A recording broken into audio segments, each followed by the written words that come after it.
Everyone, मेरा नाम है Shipra Tiwari. Welcome back to your favourite channel Magnet Brains. यहाँ पर आपको प्रोवाइड कराया जाता है बिल्कुल फ्री एजुकेशन ताकि आप अपने लाइफ में बहुत अच्छा कुछ कर सकें। तो दिन है सुहाना, मौसम है मस्ताना और आज हमें कुछ फूलों का अरेंजमेंट है करके दिखाना। तो आज हम पढ़ेंगे इन्फ्लोरेसेंस के बारे में। बहुत सारे बच्चों को इन्फ्लोरेसेंस के बारे में नहीं पता होगा।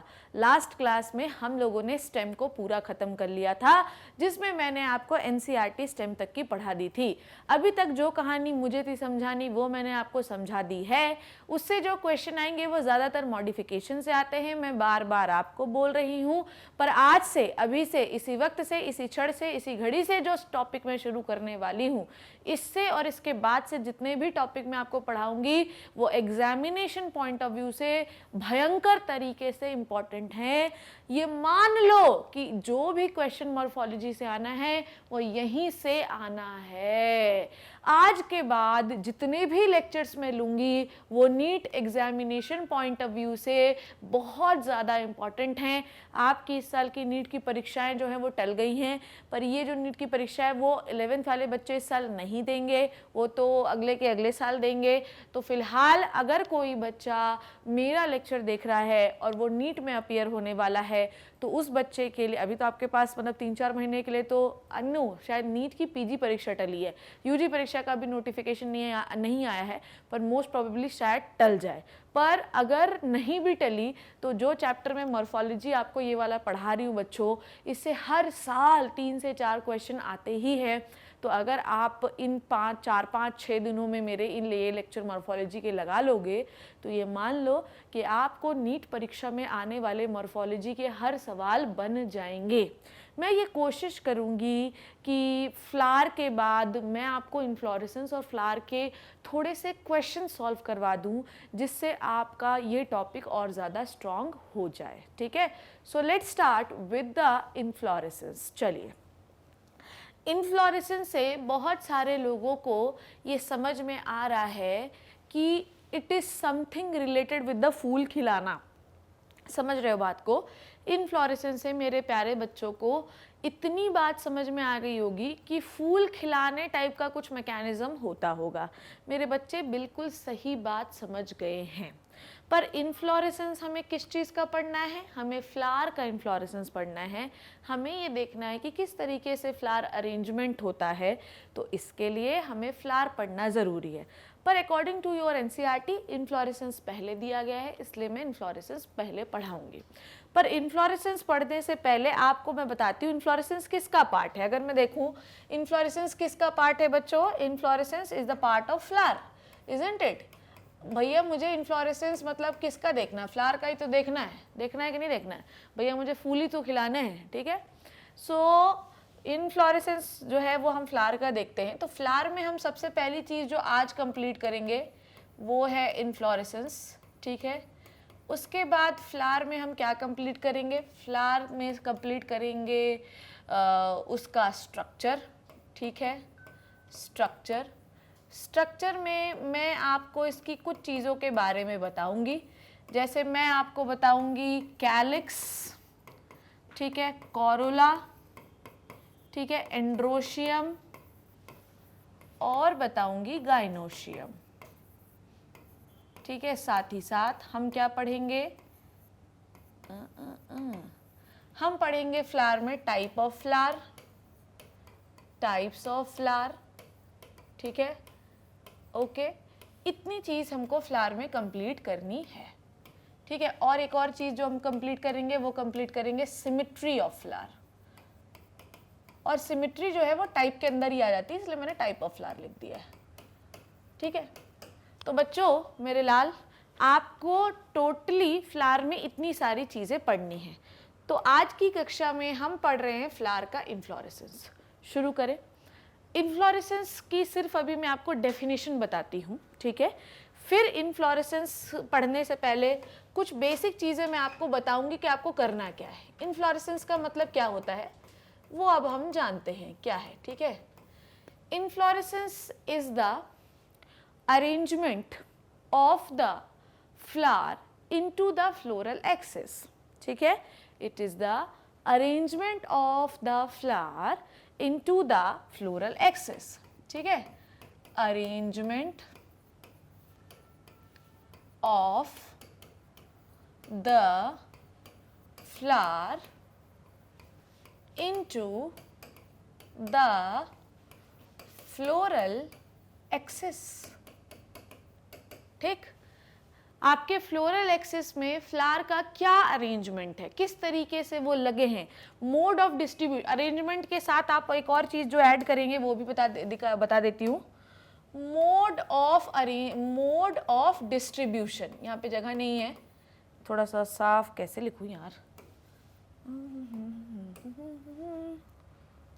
Mode of distribution, mode of distribution and arrangement of flower into the floral axis.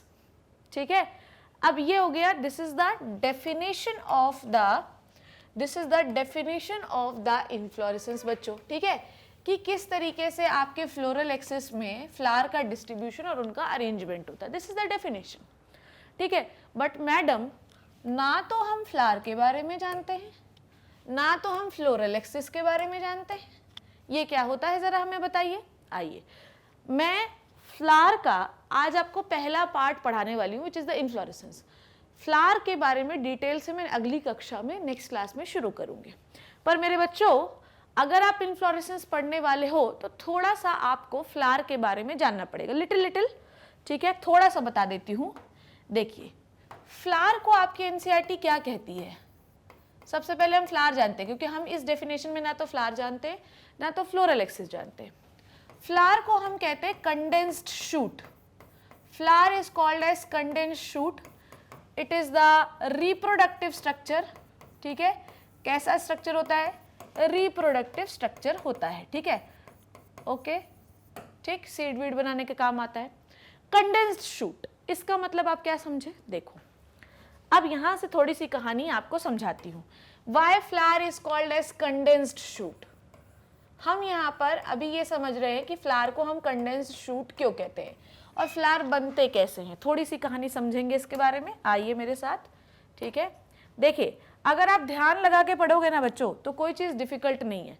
और अगर तुम ये कंडेंस्ड शूट आप क्या बता रही हैं, ये क्या है, क्योंकि बहुत सारे लोगों को इसमें प्रॉब्लम हो सकती है, तो जो मैं बता रही हूँ वो ध्यान से सुनना। इन्फ्लोरेसेंस फ्लावर में हम पहला हिस्सा पढ़ने वाले हैं, कायदे से हमें फ्लावर का स्ट्रक्चर पहले पढ़ना चाहिए था, उसके बाद इन्फ्लोरेसेंस पढ़ना चाहिए था, पर क्योंकि आपके एनसीईआरटी में ये सीक्वेंस है तो हम इसी सीक्वेंस से चलेंगे।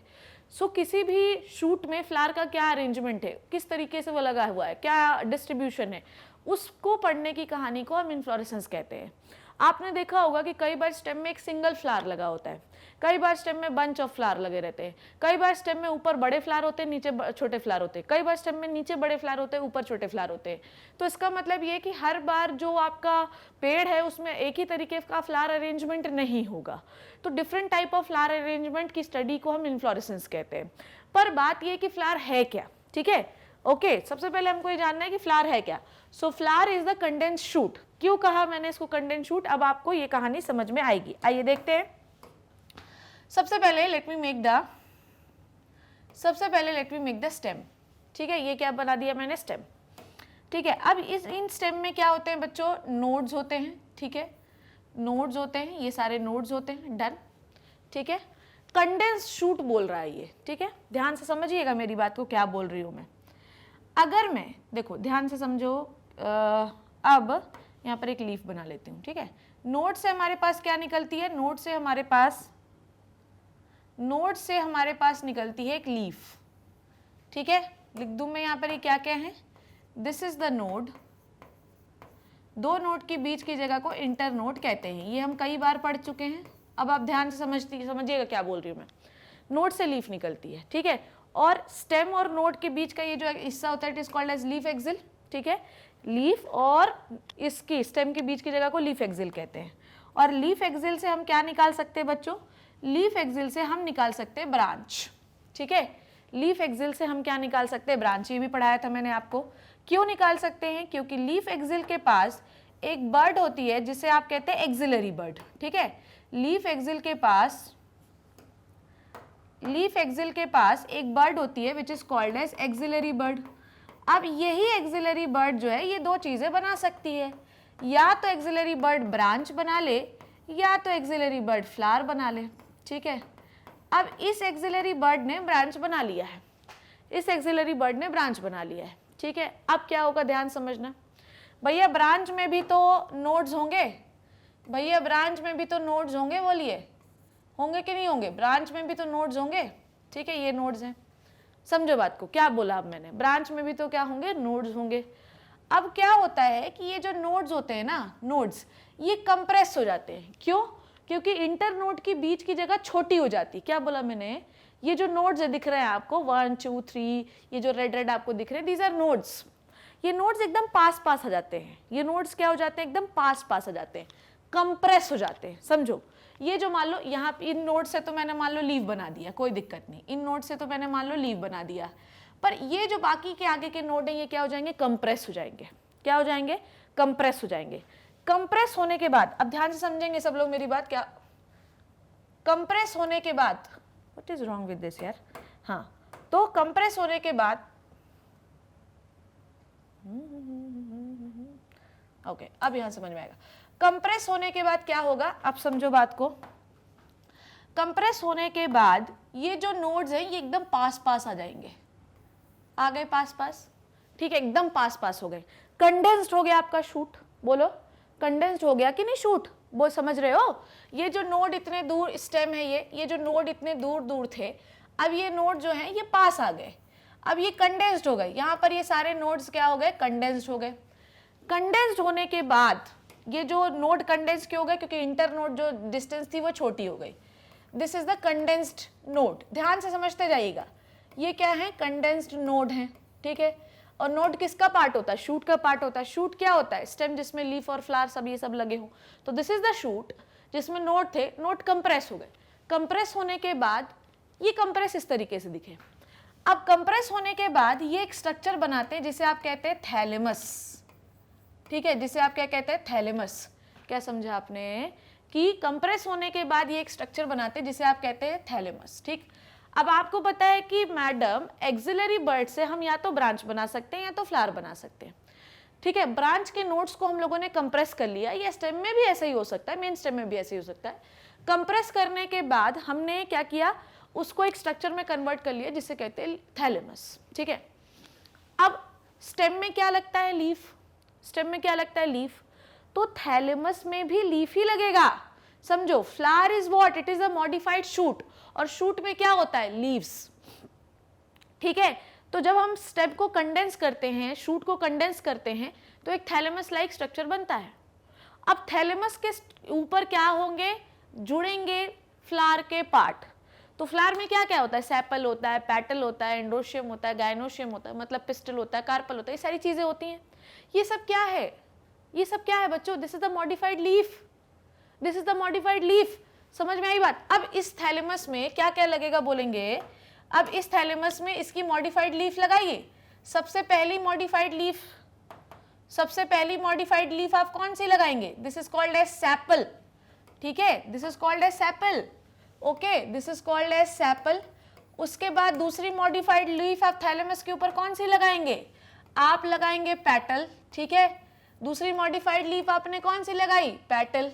ठीक है, फिर उसके बाद आपने क्या लगाया, स्टेमन। ठीक है, लगा दो स्टेमन। ठीक है, और उसके बाद आपने लगाया भैया फीमेल पार्ट। ठीक है, ये लगा दिया फीमेल पार्ट जिसको आप पिस्टल कहते हैं। ठीक है, ये पूरा स्ट्रक्चर क्या है, this is called as flower, this is called as flower. That, अब फ्लावर इतना सुंदर नहीं दिख रहा है, मैं आपको ये बताने की कोशिश कर रही हूँ कि फ्लावर कोई अलग सी चीज नहीं है। Flower is a modified shoot.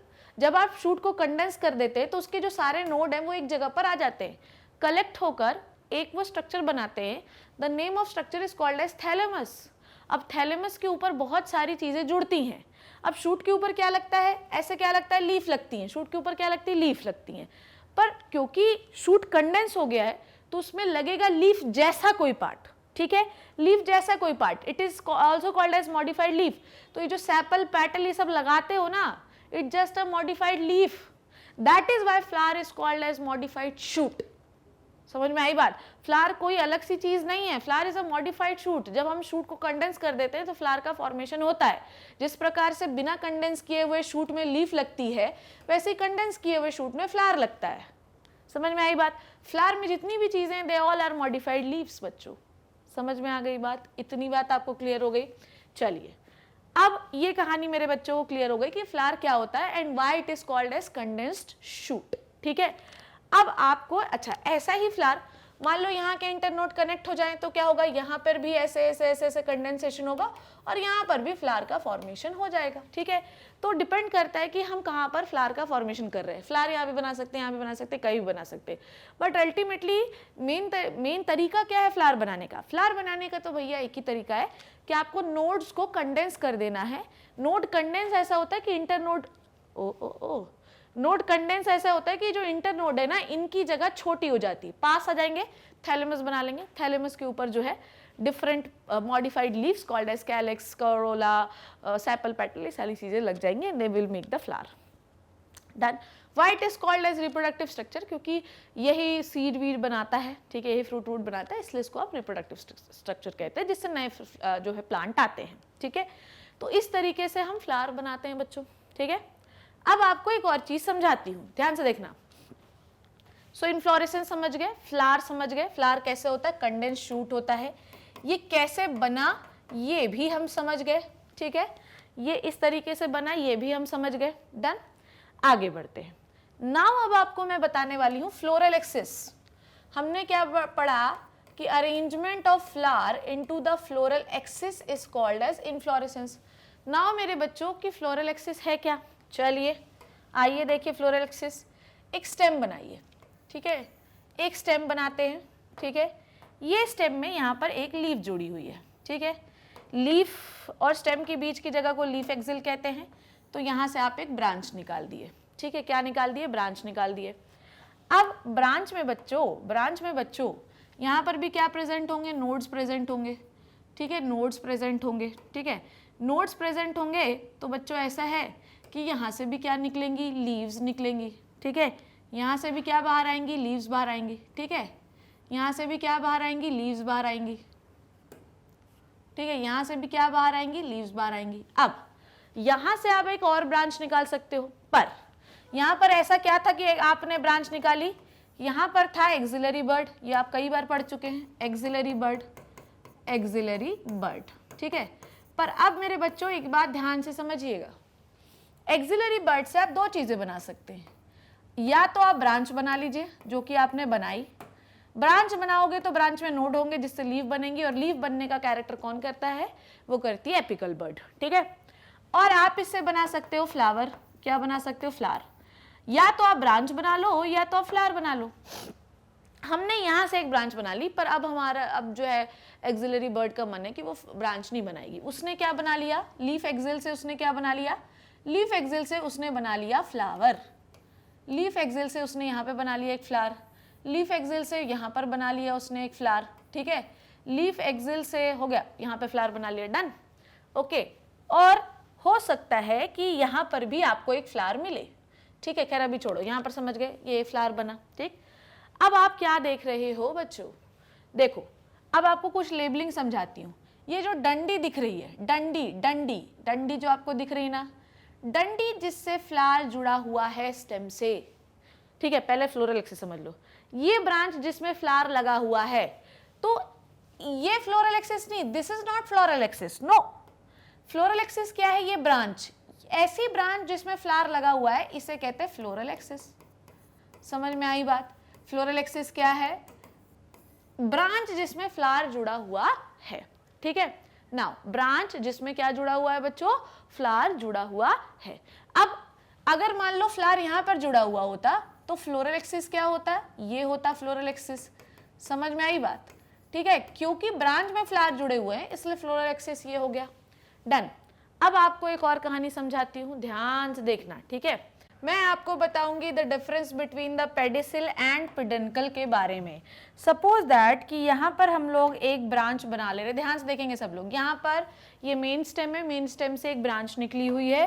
अब इस ब्रांच में हमने क्या किया, सपोज दैट कि यहाँ से हमने बहुत सारे इस ब्रांच पे फ्लावर बना लिए, ठीक है, ये बहुत सारा एक ग्रुप जुड़ा हुआ है फ्लावर का, बहुत सारे फ्लावर इसमें जुड़े हुए हैं। डन, क्या समझा आपने कि यहाँ पर जो है बंच ऑफ फ्लावर जुड़े हुए हैं, ठीक है, this is the bunch of flower, okay, bunch of flower. अब आपको क्या समझना है वो ध्यान से देखिएगा, this is the branch, this is the branch, ठीक है।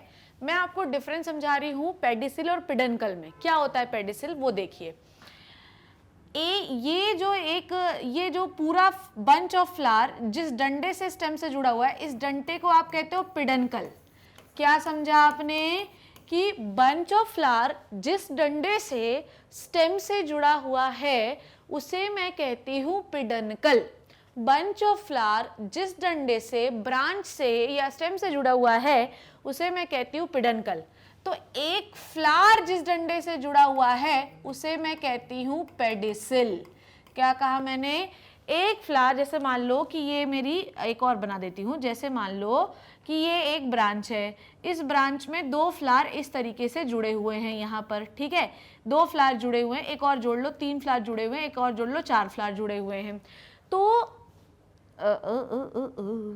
ठीक है, ये क्या है, ये मान लो इस डंडे से ये डंडा जुड़ा हुआ है, ठीक है, ये है आपका मेन स्टेम, समझना क्या बोल रही हूँ, this is the main stem, ये क्या है आपका मेन स्टेम है। ये बंच ऑफ फ्लावर जिस डंडे से जुड़ा हुआ है इसे आप कहते हो पिडनकल, ठीक है, और एक फ्लावर के डंडे को आप कहते हो पेडिसिल। पेडिसिल किससे अटैच होता है वो देखो, पेडिसिल किससे अटैच होता है, ये है आपका फ्लावर, ठीक है, और ये है आपका थैलेमस, ठीक है, तो ये क्या हो गया, थैलेमस हो गया, ठीक है, ये आपका पार्ट हो गया फ्लावर का, ये आपका हो गया पेडिसिल, ठीक है, और पेडिसिल किससे जुड़ा होता है, पिडनकल से, ठीक है। इतनी बात सबको क्लियर हो गई। फ्लोरल एक्सिस क्या होता है, फ्लोरल एक्सिस ये नहीं है, this is not floral axis, ये एक फ्लोरल एक्सिस नहीं है, ये तो क्या है अपना, ये तो अपना पेडिसिल है, ठीक है। फ्लोरल एक्सिस ये है जिसमें सारे फ्लावर जुड़े हुए हैं। नाउ फिर से वापस आते हैं, व्हाट इज द इन्फ्लोरेसेस। अब हमें फ्लोरल एक्सिस में क्या अरेंजमेंट है फ्लावर का। नेक्स्ट में आपने देखा कि फ्लोरल एक्सिस, ये जो पर्पल कलर का आपको दिख रहा है, this is the floral axis. Floral axis में क्या अरेंजमेंट है फ्लावर का, दिस इज कॉल्ड एज इन्फ्लोरेसेस। आगे बढ़ती हूँ, अगर आप इन्फ्लोरेसेस पढ़ने वाले हो, ठीक है, अगर if you want to study the inflorescence बच्चों, तो आपको कुछ चीजों के बारे में पता होना चाहिए। इन्फ्लोरेसेंस के बाद में आपको पढ़ाऊंगी फ्लावर, ठीक है, उनकी फैमिलीज, उनके स्ट्रक्चर, ये सारी चीजें पढ़ाऊंगी। और अगर आप चाहते हैं कि पूरा मॉर्फोलॉजी फ्लावर इन्फ्लोरेसेंस आपको अच्छे से समझ में आए तो आप मेरे साथ जुड़े रहिए। साथ ही साथ आपको इसमें कुछ टास्क देती हूं मैं। आपको फ्लावर पढ़ने से पहले 4 फैमिलीज के बारे में पता होना चाहिए। हर अलग अलग फ्लावर अलग अलग फैमिली का मेंबर होता है, तो फ्लावर पढ़ने से पहले आपको उनके फैमिलीज के बारे में पता होना चाहिए। 3 फैमिलीज के बारे में आपको ऑलरेडी एनसीईआरटी में दिया हुआ है, समझो बात को। 3 फैमिलीज के बारे में ऑलरेडी आपके एनसीईआरटी में दिया हुआ है, ठीक है। एक जो फैमिली नहीं दी हुई है पर उसका डायग्राम दिया हुआ है, वो मैं अभी आपको बताती हूँ। आगे चल के यही फैमिली के कहीं पर इसका एग्जाम्पल दिया रहेगा, कहीं पर इसकी फैमिली दी रहेगी। आपको इन फैमिलीज के सारे एग्जाम्पल याद करने हैं। इसलिए कल का टास्क ये है कि जब मेरा क्लास तुम करने आओ तो तुमको फैमिली विद एग्जाम्पल याद होना चाहिए, ठीक है। चलो मैं कोशिश करूंगी कि मैं इसके लिए कोई शॉर्टकट बना के ले आऊं हर फैमिली के लिए, एटलीस्ट उनके लिए शॉर्टकट बना दूं जो क्या कहते हैं एनसीईआरटी में दिए हुए हैं, ठीक है। तो मैं शॉर्टकट बनाने का ट्राई करूंगी, मैं कल आपको बताती हूँ, ठीक है। चलिए, तो सबसे पहली जो एग्जाम्पल आपकी फैमिली दी है वो है फिबेसी। फिबेसी के अंदर जितने भी लेग्यूमिनस प्लांट आते हैं, ठीक है, दाल हो गया, मटर हो गया, चिकपी हो गया, छोले हो गया, चिक्के छोले हो गया, पल्सेस हो गया, सोयाबीन हो गया, ग्राउंड नट हो गया, ठीक है, ये जितने भी लेग्यूमिनस प्लांट होते हैं वो सब फिबेसी के अंदर होते हैं, ठीक है। फिबेसी के अंदर, फिबेसी फैमिली के अंदर आते हैं, ठीक है। इसके अंदर आपको और क्या याद रखना है, सिसबेनिया, वेरी इंपॉर्टेंट, इससे भी क्वेश्चन आ चुका है। स्वीट पी वाले तो आपको याद ही रहेंगे, पल्सेस याद रहेगा, सोयाबीन याद रहेगा, ग्राउंडनट याद रहेगा, नील, इंडिगोफेरा इज नील, जो नील आप अपने कपड़ों में चढ़ाते हैं वो इसका एग्जाम्पल है। उसके बाद ट्राइफोलियम, ल्यूपिन, मुलेठी, ये सब एग्जाम्पल है किसके, फेबेसी के। ठीक है, तो पल्सेस हो गया, सोयाबीन हो गया, सनहेम्प हो गया, ग्राउंडनट हो गया, स्वीट पी हो गया, मुलेटी हो गया, इंडिगो फेरा हो गया, ल्यूपिन हो गया, ओके, ट्राइफोलियम हो गया, ये सारे एग्जाम्पल है फेबेसी के। बेटा अगर आप चाहते हो कि फ्लावर आपको अच्छे से बने तो आपको इन चारों फैमिलीज को याद करना ही पड़ेगा। Next family is the Brassicaceae. Brassicaceae का ही डायग्राम दिया हुआ है, पर इसको फैमिली जो है इसकी नहीं दी हुई है, मतलब कहीं डिस्क्रिप्शन नहीं है, बट आपको ब्रेसिकेसी बहुत सारी जगह मिलेगा। इनफ्लोरेसेंस जब मैं आपको पढ़ाऊंगी तो आपको ये समझ में आएगा कि फेबेसी और ब्रेसिकेसी जो है ये रेसिमोस का एग्जाम्पल है। अगर मैंने बोला कि मस्टर्ड में रेसिमोस का इनफ्लोरेसेंस पाया जाता है, तो बेटा मस्टर्ड में ही नहीं पाया जाता, उस पूरी फैमिली का वो कैरेक्टर है। प्लांट में ये बहुत ही अच्छी चीज होती है, जैसे मैमल्स होते हैं, जैसे मैमल्स में अलग अलग मैमल्स के अलग अलग कैरेक्टर्स होते हैं, पर इनमें ऐसा नहीं है। एक पर्टिकुलर फैमिली के हर मेंबर में वैसा ही कैरेक्टर पाया जाता है। तो अगर मैंने बोला कि मस्टर्ड में रेसिमोस प्रकार का इन्फ्लोरेसेंस है, तो मैं ये कहना चाहती हूँ कि उस फैमिली में जितने मेंबर है, चाहे टर्निप है, चाहे रेडिश है, चाहे मस्टर्ड है, कुछ भी है, उन सब में ये पाया जाता है फलाने टाइप का इन्फ्लोरेसेंस। सो ब्रेसिकेसी का एग्जांपल क्या है, मस्टर्ड हो गया, टर्निप हो गया, कॉलीफ्लावर हो गया, कैबेज हो गया, और आपका कौन हो गया, बस इतना ही। ठीक है, इतने रेडिश आपके इतने दिए हुए हैं। ठीक है, और आपने देखा होगा कि ब्रेसिकेसी वाले जो भी मेंबर होते हैं उनकी एक अलग सी टेस्ट होती है। मूली का एक अलग टेस्ट होता है, पंजेंट सा, गोभी और पत्ता गोभी इनका थोड़ा अलग सा पंजेंट सा टेस्ट होता है। तो सेकेंड फैमिली ये हो गई। Now Solanaceae. सोलेनेसी के अंदर बहुत सारे आते हैं, चिली आता है, पोटैटो आता है, ब्रिंजल आता है, अश्वगंधा, टोबैको, पिटूनिया, बेलेडोना, ठीक है, टोमेटो। तो याद रखो, tomato, brinjal, chilli, potato, belladonna, ashwagandha और ब्रिंजल, ये सारे जो है इसके एग्जाम्पल है। पिटूनिया, ये सब एग्जाम्पल है सोलेनेसी की। आखिरी फैमिली जो आपको याद रखनी है वो है लिलिएसी। लिलिएसी के अंदर बहुत अच्छे फ्लावरिंग प्लांट आते हैं, ट्यूलिप, ग्लोरियोसा, ओला, asparagus, it is a medicinal plant, colchicum, ठीक है, ये सारे जो है एग्जाम्पल किसके हैं, लिलिएसी के। तो बेटा अगर आप चाहते हो कि इन्फ्लोरेसेंस आपको अच्छे से बने तो आपको ये चारों फैमिली के बारे में अच्छे से पता होना चाहिए। ठीक है, वैसे भी आपने देखा होगा कि मैंने बहुत स्लो पढ़ाया, तो मैंने प्रॉपरली टेबल बना के रखी है, आप इन टेबल को अच्छे से पढ़ो।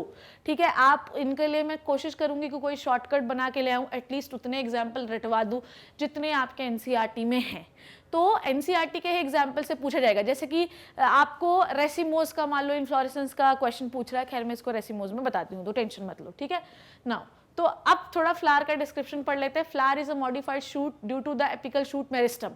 ठीक है, तो मॉडिफाइड शूट होता है, हम लोगों ने पढ़ लिया।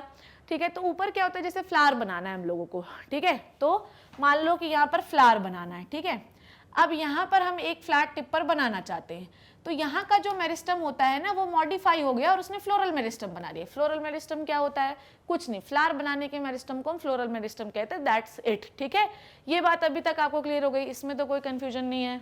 अब क्या होता है वो ध्यान से समझेंगे। अब हम एग्जैक्टली इन्फ्लोरेसेंस के बारे में जानने वाले हैं। ठीक है, तो हम ये जान गए कि क्या होता है flower, it is a condense shoot. ठीक है, हमें क्या करना है, कंडेंस शूट बना देना है और फिर वहाँ पर हमें फ्लावर बनाने हैं। तो जब हम फ्लावर बनाते हैं तो वहाँ पर डिफरेंट स्ट्रक्चर बनाते हैं, कैलिक्स बनाते हैं, कोरोला बनाते हैं, सेपल, पेटल, ये सारी चीज़ें बनाते हैं। ठीक है, calyx is a bunch of sepal, Corolla is a bunch of petal, androecium, gynoecium, ये सारी चीज़ें बनाते हैं।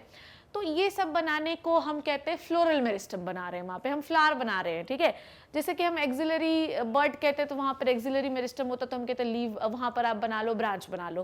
पर जब एक्सिलरी मेरिस्टम क्या बनाने लगे, फ्लावर बनाने लगे, तो हम लोग उसको फ्लोरल मेरिस्टम कहते हैं। ठीक है, ये समझ गए आप लोग बात, आगे बढ़े हैं इसके, आइए देखते हैं आगे। ठीक है, अब क्या होता है ध्यान से देखिए, the axis bears flower at successive node instead of leaves. तो जब हम किसी मेन स्टेम से ब्रांच निकालते हैं तो या तो वहां पर लीव बना लो, ठीक है, पर क्योंकि नोड कंडेंस हो गए, ठीक है, नोड कंडेंस हो गए तो अब लीव की जगह यहाँ क्या बनने लगेगा, फ्लावर बनने लगेगा। ठीक है, अब फ्लावर जो है या तो ये सिंगल बनेंगे या तो ये क्लस्टर में बनेंगे। समझ में आई बात, या तो सिंगल बनेंगे या तो क्लस्टर बनेंगे। ठीक है, अगर टिप पर फ्लावर बन रहा है, ठीक है, तो इसे हम क्या कहते हैं, सॉलिटरी कहते हैं, ठीक है, क्या कहते हैं, सॉलिटरी, अकेला फ्लावर घूम रहा है इधर से उधर। Arrangement of flower on the floral axis is called as inflorescence, ठीक है, arrangement of flower onto the into the floral axis it is called as inflorescence. ये मैंने आपको बताया था कि अरेंजमेंट जो होता है, डिस्ट्रीब्यूशन जो फ्लावर का होता है फ्लोरल एक्सिस या शूट में, इसको आप इन्फ्लोरेसेंस कहते हो। इस इन्फ्लोरेसेंस में क्या देख रहे हो कि बड़े फ्लावर ऊपर हैं, छोटे फ्लावर नीचे हैं। आइए ये सब क्या है देखते हैं इसके बारे में। चलिए, इन्फ्लोरेसेंस में फ्लावर जो होते हैं वो अलग अलग तरीके से अरेंज रहते हैं, ठीक है। अब डिपेंड करता है कि शूट एपेक्स कंटिन्यूसली ग्रो करेगा या नहीं करेगा। देखो क्या होता है कि मान लो कि एक ब्रांच स्टेम बनाई, स्टेम की एक ब्रांच बनाई, अगर स्टार्टिंग में मैं यहाँ से फ्लावर बना दूंगी तो अब ये आगे ग्रोथ नहीं करेगा, समझ में आई बात। अगर मैं एक स्टेम बनाया और ये ब्रांच बनाई और मैं यहाँ फ्लावर बना रही हूँ तो शूट आगे की ओर ग्रो करता जाएगा। तो अगर आपने शूट के टिप पर फ्लावर बना दिया है तो अब वहां पर आगे ग्रोथ नहीं होगी, क्योंकि आपने वहां पर क्या था, एपिकल मेरिस्टम था। एपिकल मेरिस्टम जो है अब वहां पर बचा ही नहीं, आपने उसको टर्मिनेट करके वहां पर क्या बना लिया, फ्लावर बना लिया। समझ में आई बात। एपिकल जो बड होती है वो लंबाई बढ़ाने के लिए मदद करती है, पर अब एपिकल बड टर्मिनेट हो गई और वहां पर क्या बन गया है, फ्लावर बन गया है, ठीक है, वहां पर क्या बन गया, फ्लावर। अब एपिकल बड ही नहीं है तो लंबाई कैसे बढ़ेगी। तो अगर आपके टिप पर, किसी ब्रांच के टिप पर फ्लावर बन जाए ना तो उसके ऊपर फिर ग्रोथ नहीं होती है। अगर साइड साइड में फ्लावर बनते जा रहे हैं तो ग्रोथ होती जाएगी, क्योंकि एपिकल मेरिस्टम जो है वो टर्मिनेट ही नहीं हुआ, वहां पर फ्लावर बने ही नहीं, ठीक है। तो इन्फ्लोरेसेंस जो है वो दो मेजर प्रकार का हो सकता है, या तो रेसिमोज होगा या तो साइमोज होगा। चलिए, तो एग्जैक्टली मैं आपको शुरू करती हूँ इन्फ्लोरेसेंस के टाइप। तो हमको ये समझ में आ गया कि इन्फ्लोरेसेंस दो प्रकार का हो सकता है, जिसमें मैं आपको सबसे पहला पढ़ाने वाली हूँ रेसिमोज, ठीक है, रेसिमोज के बारे में पढ़ाने वाली हूँ। रेसिमोज में आपको ये याद रखना है कि रेसिमोज में एक क्या होता है, कंपटीशन लगता है, ठीक है। अब कंपटीशन जब लगता है तो चलती जाती कंपटीशन लगा, रेस लगा रही है आपकी क्या, शूट, जो आपकी पेड़ है वो जो है वो ग्रोथ करना ही बंद नहीं कर रहा, ग्रोथ होती जा रही, ग्रोथ होती जा रही, होती जा रही, होती जा रही, होती जा रही। क्या होता है इसमें, आइए एग्जैक्टली देखते हैं। एक हम लोगों ने ब्रांच बनाई, स्टेम बनाया, ठीक है, और स्टेम में यहाँ पर I am going to draw leaf, ठीक है, थोड़ी ज़्यादा बड़ी लीफ बना दी मैंने, है ना। यहाँ पर मैं एक लीफ बनाऊंगी, ठीक है। अब बेटा मेरे एक्सिल से आप क्या निकालो, एक्सिल से आप एक ब्रांच निकालो, एक्सिल से आप क्या निकालो, ब्रांच निकालो, ठीक है। लीफ एक्सिल से मैंने एक ब्रांच निकाली, ठीक है। अब यहाँ पर क्या होंगे, नोड्स होंगे, ठीक है, यहाँ पर क्या होंगे, नोड्स होंगे। अब इन नोड को या तो मैं कंडेंस करके फ्लावर बना लूँ या तो मैं यहाँ पे लीफ बना लूँ, पर मैंने डिसाइड किया कि मैं इसमें बनाऊंगी फ्लावर, ठीक है। यहाँ पर कौन सा मेरिस्टम होता है? यहाँ पे कौन सा मेरिस्टम होता है, बोलिए बोलिए, यहाँ पर कौन सा मेरिस्टम होता है? यहाँ पर होता है एपिकल मेरिस्टम। यहाँ पर कौन सा मेरिस्टम होता है? Apical meristem. एपिकल मेरिस्टम जो है, जिसकी वजह से इस ब्रांच की लेंथ बढ़े जा रही है, बढ़े जा रही है, बढ़े जा रही है, रुकी नहीं रही है, ठीक है।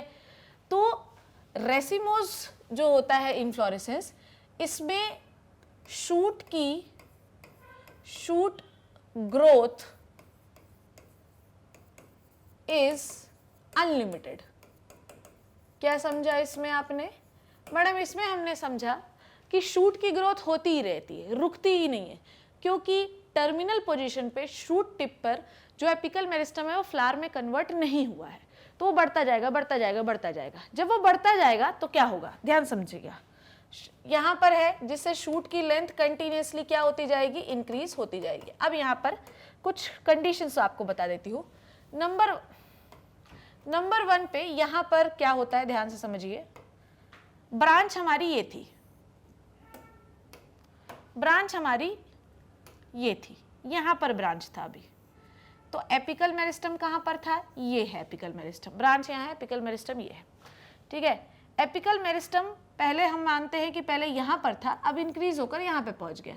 जब ये यहाँ पर पहुँचा तो यहाँ पर ये ब्रांच की जगह, लीफ की जगह क्या बना के गया? फ्लावर बना के गया। क्या समझा आपने?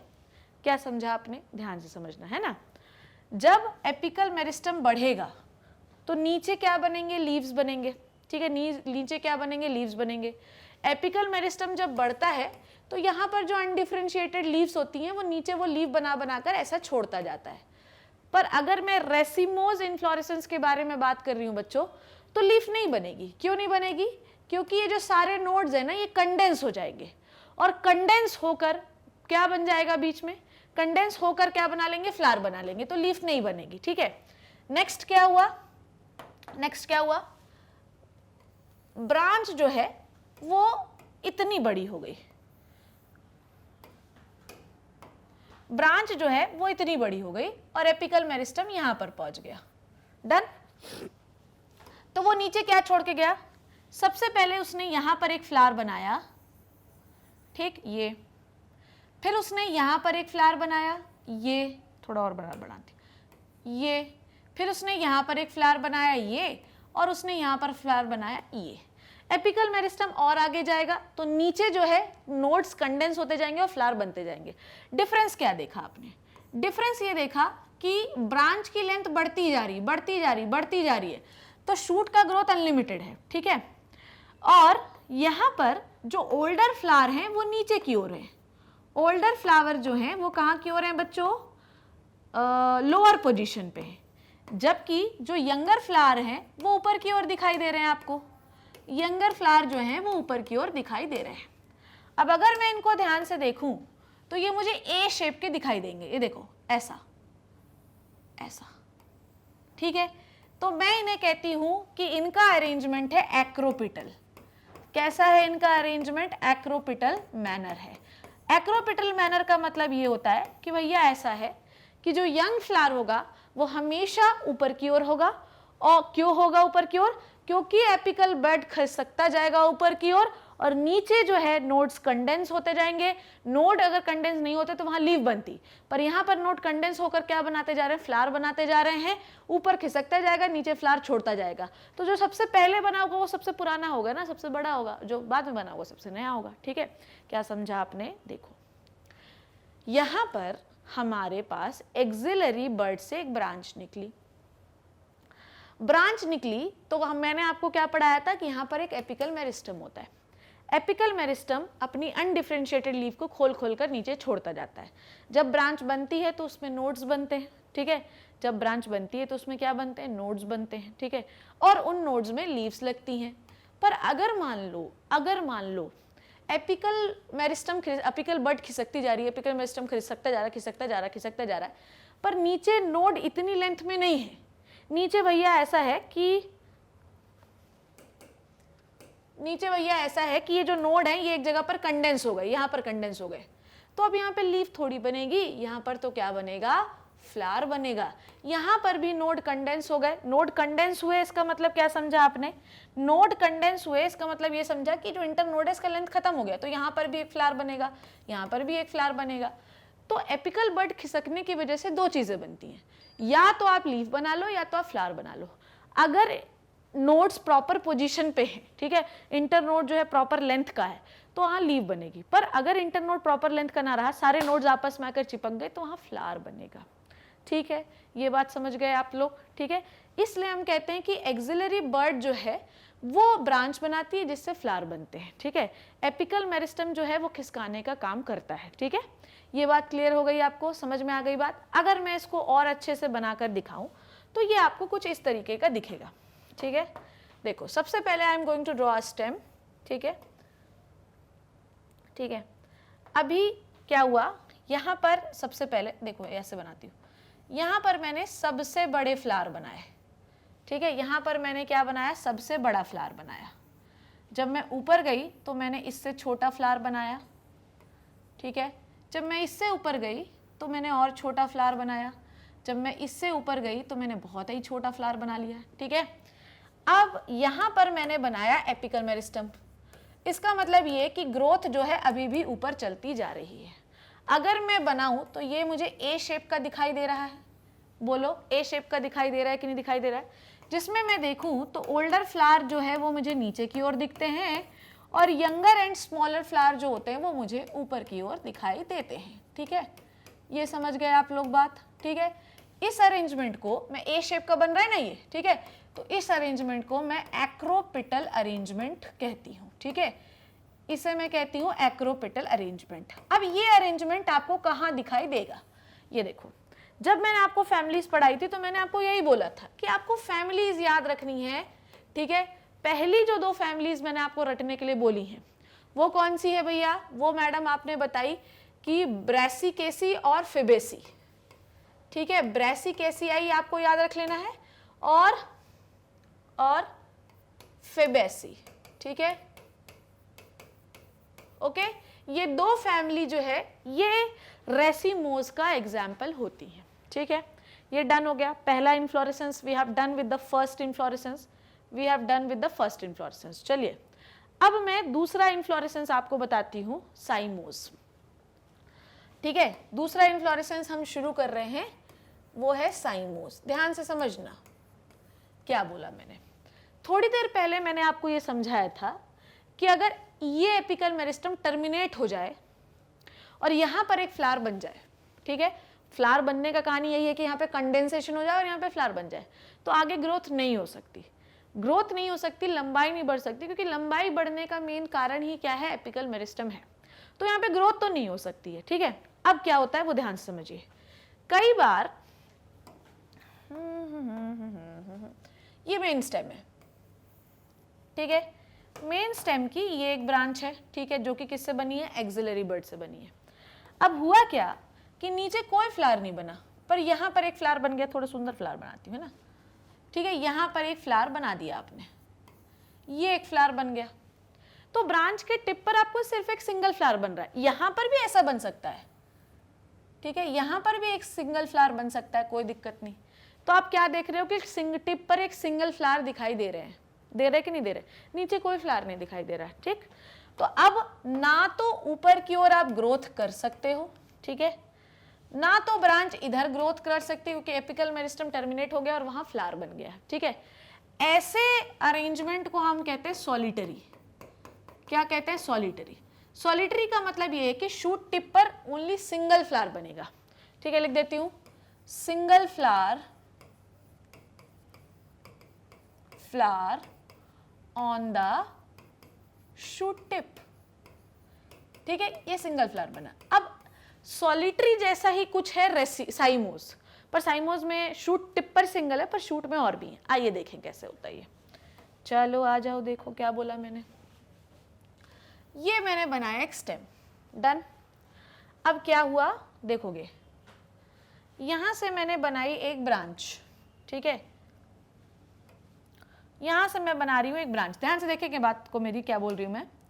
यहां से मैंने बनाई ब्रांच, और ब्रांच जाके थोड़ी और बड़ी ब्रांच बना लेती हूँ, है ना।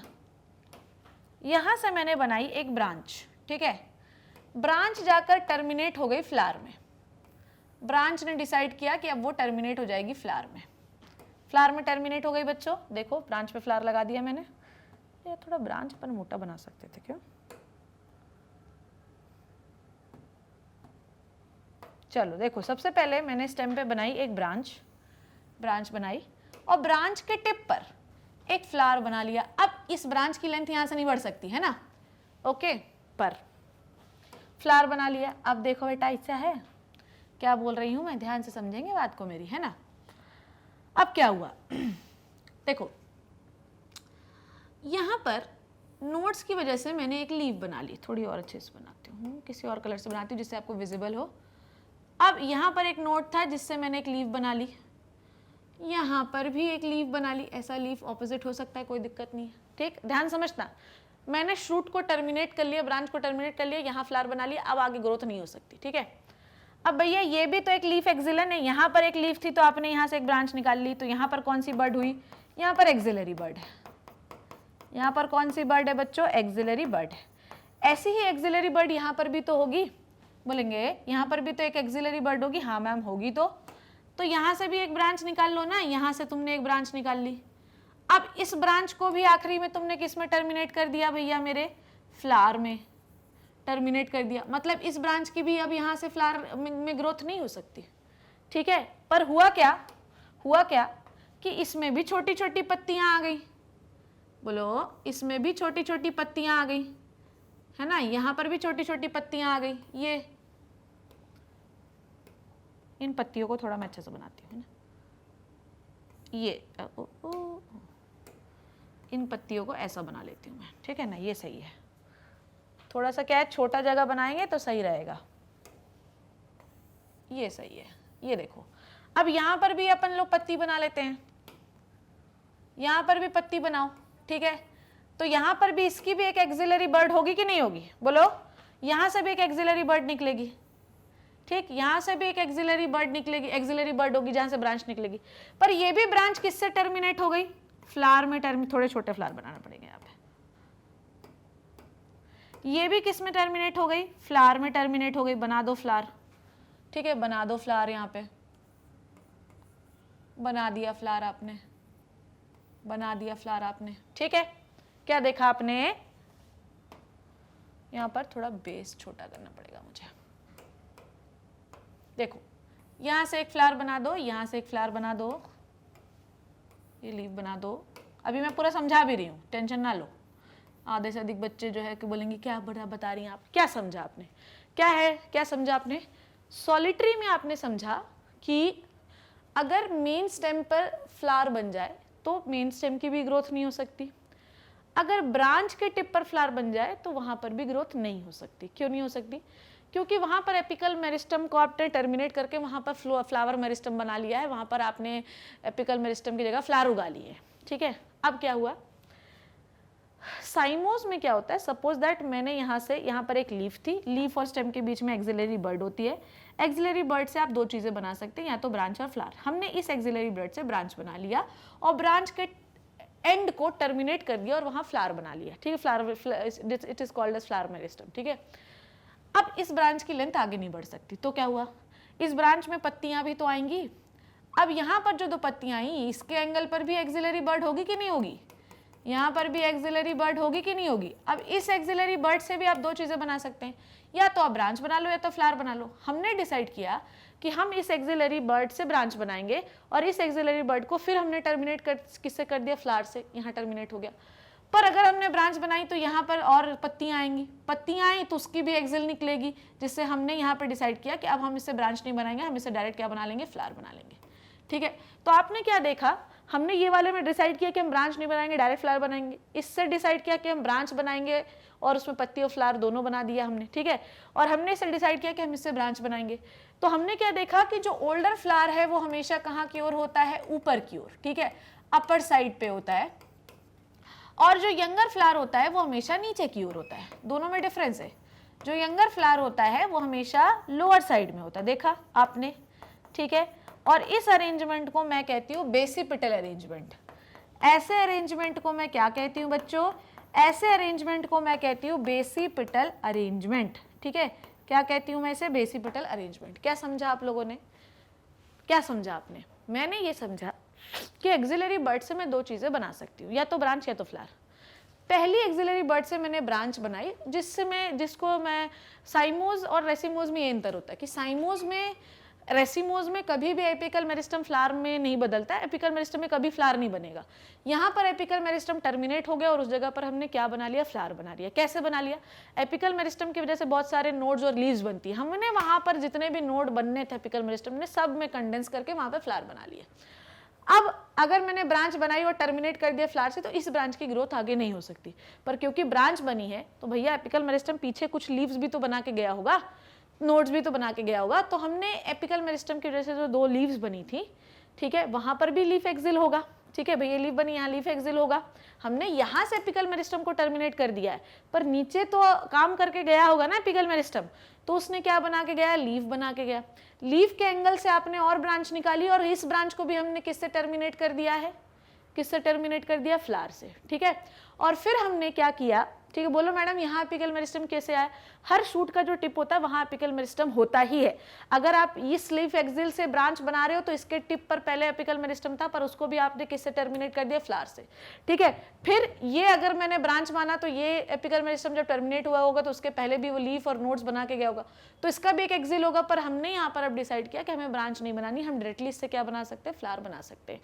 तो कल अल्टीमेटली फ्लावर बनाने का काम किसने किया, एक्सिलरी बर्ड ने ही तो किया। तो हमने देखा कि जो सबसे ओल्डर फ्लावर था वो ऊपर की ओर था और जो सबसे यंगर फ्लावर था वो नीचे की ओर था। रेसिमोज में क्या था कि जो ओल्डर फ्लावर था वो नीचे की ओर था और यंगर फ्लावर ऊपर की ओर था, तो उसको हमने कहा था एक्रोपेटल अरेंजमेंट और इसको हम कहेंगे बेसिपेटल अरेंजमेंट। साइमोस का एग्जाम्पल देख लीजिए कौन कौन क्या है। साइमोस का एग्जाम्पल, बची हुई जो दो फैमिली फेबेसी और ब्रेसिकेसी का किसका एग्जाम्पल है, रेसिमोस का। बची हुई जो दो फैमिलीज है बच्चों, बची हुई जो दो फैमिलीज हैं, एग्जाम्पल क्या क्या है उसका, एग्जाम्पल इज लिलिएसी, ठीक है, और क्या था बताया मैंने आपको, सोलिनेसी, ठीक है, सोलिनेसी। ये दो एग्जाम्पल हैं, ये फैमिली के जितने भी मेंबर हैं सब साइमोस टाइप का इनफ्लोरेसेंस शो करते हैं, ठीक है। तो ये हो गया मेरा साइमोस, ठीक है, ये मेरा हो गया रेसिमोस, ठीक है। ये मैंने आपको यहाँ पर समझाया फ्लोरल एक्सिस क्या होता है, पेडंकल और पेडिसिल्स क्या होते हैं। ये मैंने आपको बताया कि फ्लावर को कंडेंस शूट क्यों कहते हैं। ये मैंने इनफ्लोरेसेंस की डेफिनेशन बताई और ये मैंने आपको बताया कि फ्लावर में हमें पढ़ना क्या क्या था। तो हमने we have done with the inflorescence. चलिए थ्योरी पढ़ लेते हैं इसके। इनफ्लोरेसेंस बेसिकली दो प्रकार का होता है, जो कि है रेसिमोस एंड साइमोस, ठीक है। रेसिमोस इनफ्लोरेसेंस में क्या होता है, देखो रेसिमोस इनफ्लोरेसेंस में क्या होता है वो ध्यान से समझो। अब आपने इसमें क्या देखा रेसिमोस में कि shoot axis continuously grow and इंडेफिनिटली। क्यों हुआ, शूट एक्सिस कंटिन्यूसली ग्रो हो रहा है, क्यों, क्योंकि एपिकल मेरिस्टम जो है वो टर्मिनेट ही नहीं हुआ, वहाँ फ्लावर बना नहीं, तो जब तक फ्लावर नहीं बनेगा शूट की ग्रोथ होती रहेगी क्योंकि एपिकल मेरिस्टम है, ठीक है। Flower are born on the acropetal succession, इसका मतलब क्या समझा, फ्लावर जो होते हैं उसमें बड़ा फ्लावर जो होता है वो नीचे की ओर और छोटा फ्लावर ऊपर की ओर होता है, तो ए शेप बनता है, it is called as acropetal succession. Younger flower towards the apex, older flower at the base. Radish किसका एग्जाम्पल, ब्रेसिकेसी का। ल्यूपिन किसका एग्जाम्पल है, ब्रेसिकेसी फेबेसी का, ठीक है। मस्टर्ड किसका एग्जाम्पल है, आपका दिस ब्रेसिकेसी का, ठीक है। साइमोस देखो, साइमोस ये देखो, दिस इज द साइमोस, जो ये ओल्डर फ्लावर है वो ऊपर की ओर और देखो मेन स्टेम जो है वो टर्मिनेट कहाँ पर हो गया, फ्लावर में टर्मिनेट हो गया, इसलिए आगे ग्रोथ नहीं होगी। पर इसकी ब्रांचेस में छोटे छोटे देखो यहाँ पे फ्लावर बन रहे हैं, तो ओल्डर फ्लावर नीचे की ओर होते हैं। Main axis terminate into the flower, hints यहाँ पर लिमिटेड ग्रोथ होती है। अगर मेन एक्सिस में ही फ्लावर बन गया तो एपिकल मेरिस्टम बचा ही नहीं है, टर्मिनेट हो गया फ्लावर में। अब नीचे आप फ्लावर बना सकते हो by the help of nodes, internode, बाकी आप ऊपर तो फ्लावर नहीं बना पाओगे, ठीक है। इसे कहते हैं बेसिपिटल ऑर्डर, जिसमें ओल्डर फ्लावर ऊपर की ओर, यंगर फ्लावर नीचे की ओर। टीक बोगनवेलिया सोलेनम, ठीक है। तो इसका मतलब ये है कि इसका एग्जाम्पल क्या है आपका, लिलिएसी और सोलेनेसी। बस एक फैमिली याद रखो, एग्जाम्पल याद कर लेना, ठीक है। ये समझ में आ गया आपको। नाउ आइए अब हम बात करते हैं एनसीईआरटी की, the NCERT of inflorescence. Flower is a modified shoot, ठीक है। Flower is a modified shoot where in the shoot apical meristem changes into the floral meristem. समझ में आई बात, क्या बोला मैंने आपको कि फ्लावर एक मॉडिफाइड शूट होता है जिसमें जो नोड्स होते हैं वो कंडेंस हो जाते हैं। नोड कौन बनाता है, who will make the node, node में क्या आती है, पत्तियां। नोड बनाने का काम कौन करता है, एपिकल मेरिस्टम, और नोड हम कंडेंस कर देते हैं। नोड बनाने का काम किसका है, एपिकल मेरिस्टम का काम है। तो वहां पर अब एपिकल मेरिस्टम की जगह पर क्या बन गया है, फ्लोरल मेरिस्टम। समझ में आई बात। तो एपिकल मेरिस्टम को हमने किस में बदल लिया, फ्लोरल मेरिस्टम में बदल लिया। अब वहां पे फ्लावर बनेंगे। एपिकल मेरिस्टम का काम था नोड्स ऑफ लीफ बनाना, पर अब हमने नोड को कंडेंस कर लिया, लीफ बनाने की जगह हमने क्या बना लिया, फ्लावर बना लिया। तो जो कैरेक्टरिस्टिक्स एपिकल मेरिस्टम के थे, ध्यान समझना, जो कैरेक्टरिस्टिक्स एपिकल मेरिस्टम के थे अब वो नहीं रहे, अब वो किस में बदल गए, फ्लोरल मेरिस्टम। अब पत्ती की जगह फ्लावर की पत्ती बनेगी, ठीक है। इंटरनोड्स डू नॉट इलोंगेट, ठीक है। एपिकल मेरिस्टम की वजह से इंटरनोड इलोंगेट करते हैं, पर अगर फ्लोरल मेरिस्टम हो गया, फ्लावर बन गया, तो इंटरनोड इलोंगेट नहीं होंगे और जो एक्सिस होता है वो और छोटा हो जाएगा और वहां फ्लावर बन जाएगा। अब एपेक्स पे different kinds of floral appendages हो सकते हैं, ठीक है। Literally at the successive node instead of leaves, ठीक है। तो फ्लावर बनने लगेंगे, इंस्टेड फ्लावर के पार्ट बनने लगेंगे बजाय इसके कि लीफ बने। When a shoot tip transform into the flower it is always solitary. अगर शूट टिप पे फ्लावर बनता है तो हमेशा वो सिंगल होता है, ठीक है। अगर शूट टिप पे जो एपिकल मेरिस्टम है वो ट्रांसफॉर्म हो जाए फ्लावर में तो वो हमेशा कैसा होता है, सिंगल होता है, ठीक है। The arrangement of flower on to the floral axis, floral axis आपको समझ में आया ना, this is the floral axis, ये है आपका फ्लोरल एक्सिस, एक्चुअली फ्लोरल, हाँ फ्लोरल एक्सिस, ये है आपका फ्लोरल एक्सिस। तो arrangement of flower into the floral axis it is called as inflorescence. Depending on the whether the apex get developed into the flower or continues to grow, two major type of inflorescence, racemose and cymose. In the racemose type of inflorescence, the main axis continues to grow and flower are born laterally. क्या समझा आपने? अगर shoot पर apical में, देखो shoot पर क्या होता है हमेशा, टिप पर क्या होता है एपिकल मेरिस्टम. एपिकल मेरिस्टम जब तक रहेगा तब तक शूट ग्रो होता रहेगा. रेसिमोज में हम एपिकल मेरिस्टम को टर्मिनेट करके फ्लावर नहीं बना लेते, रेसिमोज में हम लेटरली फ्लावर बनाते हैं, ठीक है. पर साइमोज में हम क्या करते हैं कि ऊपर फ्लावर बना लेते, तो ब्रांच ऐसे तो नहीं बढ़ सकती, ऐसे बढ़ा लो तो बढ़ा लो, ठीक है. समझ में आई बात. तो रेसिमोस टाइप के इन्फ्लोरेसेंस में मेन एक्सिस कंटिन्यूसली ग्रो होता है और फ्लावर किनारे किनारे ग्रो होते हैं, इसे कहते हैं एक्रोपिटल सक्सेशन. जबकि साइमोस टाइप के इन्फ्लोरेसेंस में जो मेन एक्सिस होता है वो पहले ही टर्मिनेट हो जाता है फ्लावर में और इसकी लिमिटेड ग्रोथ होती है और ये बेसिपिटल अरेंजमेंट होता है. समझ गए आप लोग? ओके, इतनी बात सबको क्लियर हो गई है. चलिए अब आगे आपको मैं दिखा देती हूँ कि होता क्या है. रेसिमोस में आपने क्या देखा, रेसिमोज में आपने क्या देखा कि जो ओल्डर फ्लावर होगा, बड़े बड़े फ्लावर जो होंगे वो नीचे के ऊपर होंगे, छोटे छोटे फ्लावर ऊपर के होंगे. This is a succession, acropetal succession. देख लो, ठीक है. आगे बेसिपिटल में आपने क्या देखा कि हमेशा ओल्डर फ्लावर जो है ऊपर की ओर बना है और जो बर्ड्स है वो नीचे की ओर बने. आपने एपिकल मेरिस्टम में जगह पे फ्लावर बना लिया है तो ग्रो ही नहीं हो पा रहा है, ठीक है. सो आई होप कि इनफ्लोरेसेंस वाली कहानी जो मुझे थी समझानी वो आपको समझ में आ गई होगी. So this is all about the inflorescence, the development of और the arrangement of flower into the floral axis. So this is all about the inflorescence. पहले रेसिमोस का एग्जाम्पल पहली दो फैमिलीज और बाकी की दो फैमिलीज जो है जैसे सोलिनेसी और लिलिएसी, ये एग्जाम्पल है साइमोस के. सो this is all about the inflorescence. I hope कि ये कहानी जो मुझे थी समझानी वो आपको अच्छी तरीके से समझ में आ गई होगी. अगली क्लास में मिलूंगी मैं प्रॉपरली अरेंज्ड फ्लावर के साथ. अगर कुछ ना समझ में आए please let me know. Lecture को बार बार रिवाइंड करके ध्यान से देखना, क्योंकि एक भी चीज मिस होगी तो समझ में नहीं आएगा. कुछ ना समझ में आए आप मुझे बताइए. सी इन द नेक्स्ट सेशन. तब तक के लिए घर पे रहिए, सेफ रहिए, अपना ध्यान रखिए, पढ़ते रहिए. Thank you so much. Bye bye.